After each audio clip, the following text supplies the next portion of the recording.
Cristina era uma bela moça que vivia com sua mãe no interior de São Paulo. Mas a ambição de Cristina a fez cometer atrocidades e reservou um destino cruel para ela. Você ficou curioso para saber o final dessa história? Então fique ligado nesse vídeo.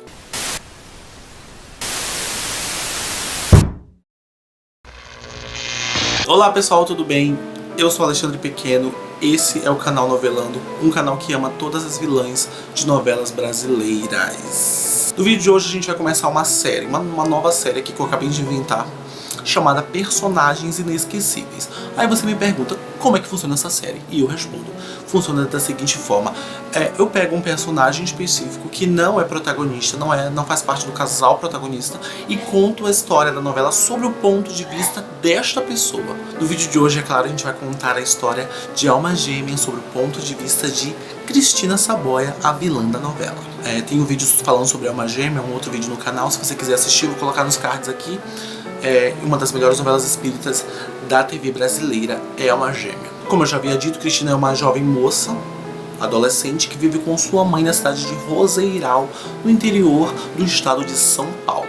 Elas duas vivem de favor, na mansão da mãe de Débora, que é mãe de Cristina, chamada Adelaide. Elas vivem de favor na casa dessa senhora porque o pai da Cristina, marido de Débora, havia morrido e deixado uma herança de dívidas para as duas. Então as duas viviam lá de favor para não passarem fome. A Cristina, ela era apaixonada por um cara chamado Rafael. Esse cara, ele era herdeiro de uma empresa, de um império de rosas. A família dele tem um negócio de exportação de rosas. Eles têm uma plantação imensa de rosas que exporta para todo o Brasil, por todo o mundo, por que não? Se a rosa ficar viva até lá, eles exportam. E ele é rico por conta disso. E a Cristina é morta de afim dele, gosta muito do Rafael. Porém, muito de longe chega uma prima dela chamada Luna. É uma moça franzina, morena, cabelos castanhos. Chega essa moça para ficar, passando uma temporada na casa de Adelaide, que é vó também de Luna, obviamente, assim como é vó de Cristina, e Luna vai passar um tempinho lá. Pois vocês acreditam que o Rafael começou a se interessar por Luna ao invés de se interessar por Cristina? Olha como o destino é louco. Pois muito que bem, a Cristina começou a perceber que o Rafael e Luna estavam começando a se engraçar.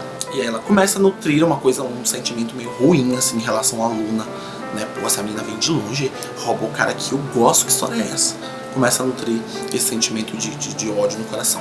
Com o passar do tempo, o Rafael e a Luna vão se aproximando e os dois simplesmente se casam e têm um filho. Cara, a Cristina fica sem chão, a Cristina fica completamente sem chão. O cara que ela gosta, a menina veio de longe e pegou ele, casou e tal.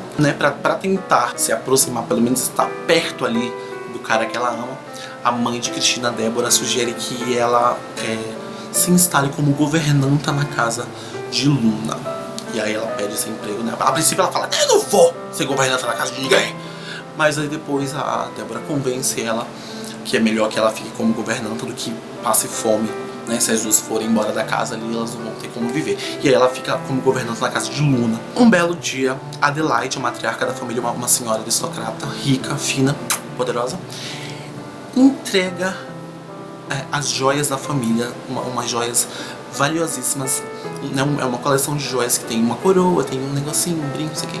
Ela entrega essa coleção pra Luna, simplesmente. Aí ela argumenta que a primeira neta dela que tivesse um filho iria ganhar este presente, iria ganhar este mimo da família, uma coisa que valia muito, uma coleção de joias chiquíssima, que valia muito dinheiro. Ela entregou pra Luna. E a Cristina olhou aquilo e falou, não é possível.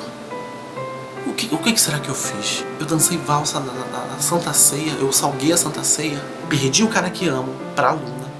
As joias da família que poderiam garantir o futuro, ela também deu pra Luna.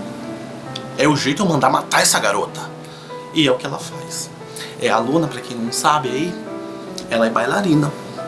E aí mesmo ela tendo um filho, ela continua nessa carreira dela e vai se apresentar como a primeira bailarina do Teatro Municipal de São Paulo. E aí o que a Cristina faz? Aciona um namorado dela, alô Guto. Não tem celular nessa época. Ela chama o Guto, um amantezinho que ela tem, e fala bem assim, cara, vai lá e rouba essas joias da Luna. Eu não tenho nada a perder mais, ela tá com tudo. eu preciso pelo menos uma migalha. Pede pro Guto ir roubar as joias. E aí a tragédia acontece. O Guto não só rouba as joias, mas como leva uma arma e tem uma pequena confusão ali e dá um tiro. Nesse momento, ele tira a vida de Luna para sempre. É o que pensava a Cristina. O Rafael fica viúvo. A Luna obviamente morre naquele momento e deixa o filho dela aos cuidados de Cristina. O Felipe, o nome da criança. E o Rafael fica um cara muito chato, amargurado. Passam-se 20 anos nessa história. Cristina continua sendo governanta da casa.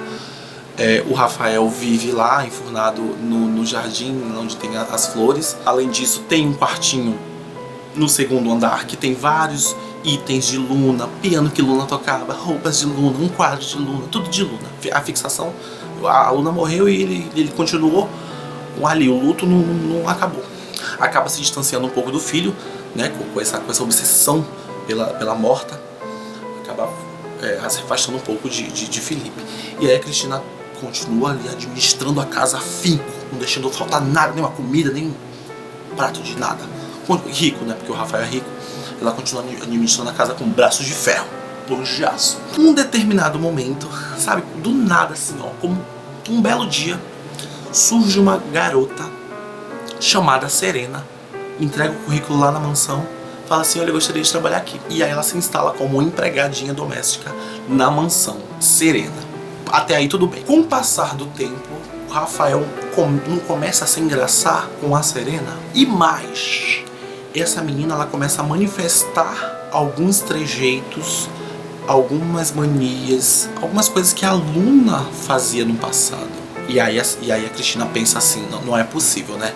Essa menina só pode ser uma farsante. Ela deve ter pesquisado a vida de Luna, pesquisado tudo que ela gostava de fazer, e ela deve ter se infiltrado aqui pra roubar o coração do Rafael, né? Pra enganar ele, pra dar um golpe nele. Óbvio que era isso. E algumas pessoas também pensam isso. Inclusive a Agnes, mãe de Luna, pensa a mesma coisa. Só que a Adelaide, a matriarca, começa a se encantar por Serena. É uma senhora que né, é adepta ao espiritismo e começa a pesquisar várias coisas e começa a acreditar piamente que Serena pode ser sim uma reencarnação de Luna. Com o passar do tempo ela vai convencendo o Rafael que isso pode ser real. E enfim, todo mundo já acredita que Serena de fato é uma reencarnação de Luna. E então a Cristina se vê numa situação assim: poxa, a Luna morreu lá há 20 anos e eu achava que estava tudo bem, me passa um tempão e ainda volta outra garota ainda com a reencarnação dela pra me infernizar. Realmente salguei a Santa Ceia. Ela pensa assim, Cristina. E aí o que ela faz? A Serena e o Rafael estão bem juntos, já quase se casando e tal. E uma bela noite, a Cristina pede que o Guto arme uma emboscada pra Serena. O que acontece? Ele marcou encontro com a Serena e aí eles chamam o Rafael pra flagrar os dois juntos. E aí quando o Rafael chega no lugar, o Guto ataca a Serena, dá um beijo na boca dela, uma linguada na boca da Serena. E aí o Rafael acha que a Serena está traindo ele com o Guto. E aí se separam e nunca mais se veem, por enquanto. Nesse mesmo dia, a Débora vai numa bruxa e compra um alucinógeno, uma porçãozinha, pra fazer o seguinte golpe. É a grande chave de mestre da Cristina. Ela dá um pouco desse alucinógeno pro Rafael. Esse alucinógeno faz com que a pessoa que tome a bebida veja a pessoa que ama, né? Você olha pra uma parede assim e vê a pessoa que você ama. Ela dá esse alucinógeno pro Rafael. Ele fica meio atordoado, uma bela lingerie, e deita-se com o Rafael. Passa a noite com ele e ele achando que é a Serena que tá ali do lado dela. No dia seguinte a Cristina fala: não, você me usou, você fez amor comigo, você dormiu comigo, quero casar agora, estou grávida. E ela exige simplesmente que o Rafael case com ela. E o Rafael, né, sem ter pra onde ir, né, sem ter solução. Uma moça que está ali desonrada, foi usada, era uma moça virgem de 40 anos. Cristina é o jeito de se casar com ela. E aí Rafael finalmente se casa com Cristina. Ela consegue realizar esse sonho de se casar com o Rafael. O casamento, no entanto, não dá em nada, porque o Rafael não ama a Cristina e ele simplesmente despreza ela após o casamento, porque ele continua amando a Serena. Ele acaba descobrindo, né, que aquilo ali foi um truque, mas não sabe que foi a Cristina que armou, é claro, e continua amando a Serena em segredo, porque ele está casado com Cristina agora e precisa se manter casado. Bom, vendo que o Rafael realmente não gosta da Cristina mesmo, nunca vai gostar, não tem mandinga que faça, a Débora, né, que é a grande mentora de Cristina, resolve envenenar o Rafael. Morto, né, não tem voz. E aí pelo menos a Cristina herda a fortuna, tudo, fica rica pra sempre e pronto. A Débora resolve fazer isso, ela vai lá na velha que ela comprou o alucinógeno, compra um veneninho, que é um veneno que simula que a pessoa tem um ataque cardíaco, mas na verdade ela foi envenenada. E aí ela marca um grande encontro, uma grande confraternização. Serena, Cristina, Débora, Rafael vão fazer um grande brinde. Vamos fazer um grande brinde, que é uma das cenas mais icônicas da internet, que mais rendeu memes, é essa cena. A Débora infernizou tanto o empregado Eurico, né, pra ele ajeitar direitinho lá os pratos, os talheres, e aí ela coloca o veneninho num certo copo, e aí ele mistura tudo, e no fim das contas quem acaba tomando o veneno no lugar de Rafael é Débora, e Débora morre. E aí Cristina, sem mentora, fica louca da vida. Tudo que a Cristina, todas as maldades que a Cristina planejava, pensava em fazer, era a mãe dela que pensava antes ali.